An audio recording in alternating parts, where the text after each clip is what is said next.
श्रीमद् भगवत गीता केवल एक धार्मिक ग्रंथ नहीं, बल्कि यह जीवन का उत्थान करने वाला एक अद्वितीय मार्गदर्शक है। महाभारत के युद्ध भूमि पर भगवान श्री कृष्ण ने अर्जुन को जो उपदेश दिए, वे न केवल उस समय के लिए महत्वपूर्ण थे, बल्कि आज के युग में भी हमारी सोच और दृष्टिकोण को बदलने की शक्ति रखते हैं। गीता हमें सिखाती है कि जीवन में चुनौतियां आएंगी, लेकिन उन चुनौतियों का सामना कैसे करना है, यह सब कुछ हमारे हाथ में है। कृष्ण का एक अमूल्य उपदेश है, कर्मण्येवाधिकारस्ते मा फलेषु कदाचन। इस सूत्र के माध्यम से हमें यह समझाया गया है कि हमारे पास केवल अपने कर्म का अधिकार है, परिणाम का नहीं।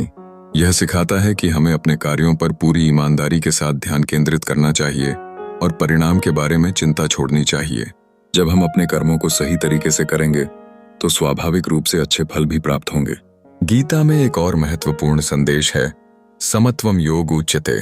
इसका मतलब है कि हमें हर स्थिति में शांति और संतुलन बनाए रखना चाहिए। जब जीवन में सुख और दुख आते हैं, तब हमें संतुलित रहने की आवश्यकता होती है।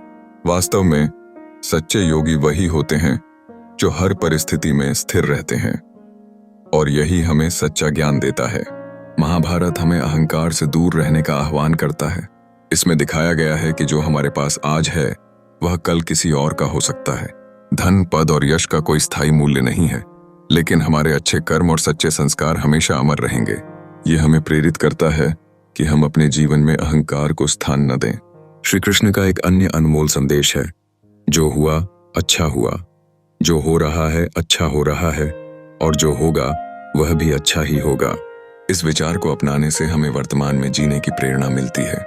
हर परिस्थिति में सकारात्मकता को देखने की क्षमता हमें जीवन की वास्तविकता से जोड़ती है। गीता का मूल संदेश यही है, हमें अपने कर्तव्यों को निष्ठा और समर्पण के साथ निभाना चाहिए और फल की चिंता भगवान पर छोड़ देनी चाहिए। यही जीवन का सबसे बड़ा धर्म है। यदि आपको यह दिव्य विचार प्रेरणादायक लगे तो इस ज्ञान को अपने मित्रों के साथ साझा करें और हमारे वीडियो को लाइक और सब्सक्राइब करें।